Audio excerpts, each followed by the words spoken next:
دیگر عمران خان کسی کو نوکری سے نکالنے کا ارادہ نہیں رکھتے، یہ ان کو غلط معلومات فیڈ کی گئی ہیں۔ کچھ لوگ اپنی نوکری بچانے کے لیے ملک کے آئین کو نہ روندیں۔ چین اور سعودی عرب بھی یہی مشورہ دے رہے ہیں، ملک کو استحکام کی طرف جانے دیں اور چیف جسٹس کو فیصلہ کرنے دیں۔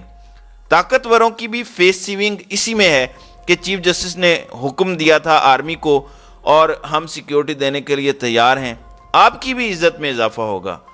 اب آتے ہیں اگلے پلان پر کہ ہونے کیا جا رہا ہے۔ ناظرین اکرام، میں اس سے پہلے بھی ایک ویڈیو میں اس کا ذکر کر چکا ہوں۔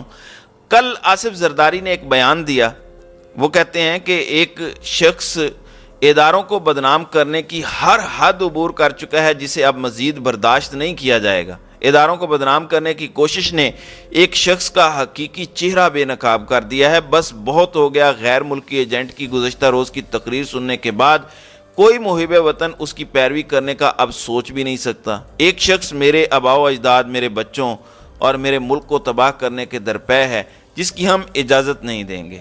یہ وہ ملک ہے جہاں ہم سب نے دفن ہونا ہے۔ ہم ایک شخص کو اجازت نہیں دیں گے کہ وہ ہماری اقدار اور ہمارے ملک کے ساتھ کھلواڑ کرے۔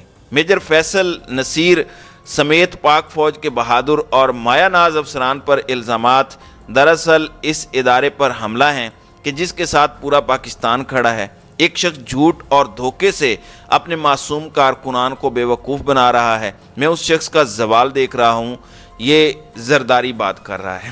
پھر زرداری کا بیٹا، منہ بولا بیٹا جو محسن نقوی ہے، وہ میدان میں آتا ہے اور وہ کہتا ہے کہ ہم کسی کو الاؤ نہیں کریں گے کہ وہ دھمکی دے، ہیوملیٹ کرے کسی ادارے کو، کسی انٹیلیجنس ایجنسی کو پنجاب میں، اور میں آپ کو یہ یقین دلاتا ہوں کہ قانون اپنا راستہ خود اپنائے گا اور ہم ان کا احتساب کریں گے۔ مطلب اور جعلی ایف آئی آرز ہوں گی، پھر دوبارہ جو ہے وہ زمان پارک میں آپریشن ہوگا۔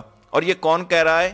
جو 90 دن کے لیے آیا تھا اور آج 120 دن ہونے کو ہیں، خود غیر آئینی ہے لیکن وہ دھمکیاں دے رہا ہے ملک کے سب سے بڑے اور سب سے پاپولر لیڈر کو۔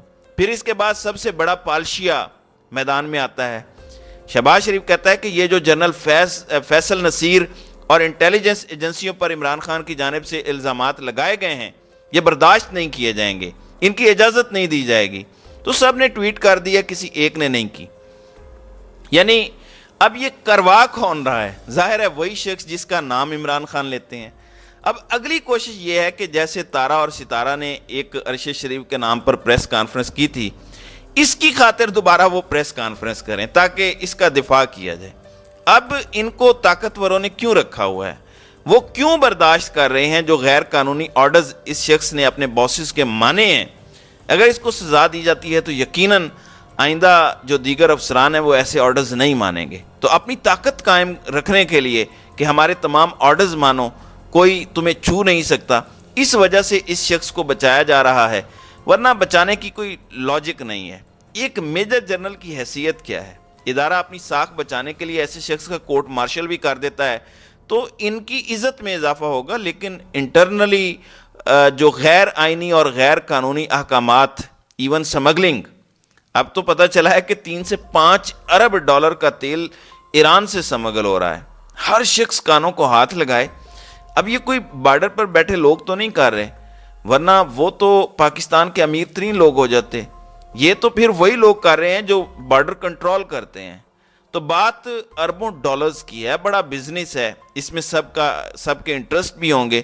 اسی وجہ سے پاکستان کا سب کچھ داؤ پر لگایا جا رہا ہے۔ پھر شاہین صہبائی جو ہیں وہ لکھتے ہیں کہ عمران خان کے خلاف گندی گیم۔ پکی خبر ہے، اسلام آباد ہائی کورٹ کے 2 جج صاحبان اپنے چیف سے کہہ رہے ہیں کہ خان کے خلاف مبینہ بیٹی ٹیریان کا کیس بوگس اور ناقابل سماعت ہے، مگر چیف پر پاکستان کے سارے ڈرٹی چیری اور ہیری مل کر زور لگا رہے ہیں کہ خان کو اس کیس میں نااہل کرنا ہے کیونکہ ہر حربہ ناکام ہو چکا ہے اور اب یہی گندگی رہ گئی ہے جسے اپنایا جائے۔ ایسے کیس اگر عدالت میں چلیں گے تو چوری چھپے گیراج کی کہانیاں اور جعلی نکاح نامے بھی پھر عدالتوں میں آیا کریں گے۔ تو اسلام آباد کے چیف جسٹس پر دباؤ ڈالا جا رہا ہے بقول شاہین صہبائی کہ عمران خان کو اس کیس میں نااہل کریں، کیونکہ وہ یہ کیس سن رہے ہیں، بینچ کو لیڈ کر رہے ہیں۔ اس بینچ میں باقی اگر کوئی بھی ججز ہیں، انہوں نے بتایا ہے کہ یہ کیس بوگس ہے، اس میں کچھ نہیں ہے، لیکن طاقتوروں کی ضد ہے کہ نہ صرف عمران خان کو نااہل کیا جائے بلکہ عمران خان کو عوام کی نظر میں قابل نفرت بنانا مقصود ہے۔ اس کے لیے یہ ساری گیم ڈالی جا رہی ہے، یہ سارا کھیل جو ہے وہ کھیلا جا رہا ہے۔ تو یہ اس وقت تک کی صورتحال ہے جس سے میں نے آپ کو آگاہ کیا ہے۔ تو ناظرین کرام، آپ کی اس ویڈیو کے حوالے سے کیا رائے ہے؟ آپ اپنی رائے کا اظہار کامنٹ سیکشن میں ضرور کیجیے گا۔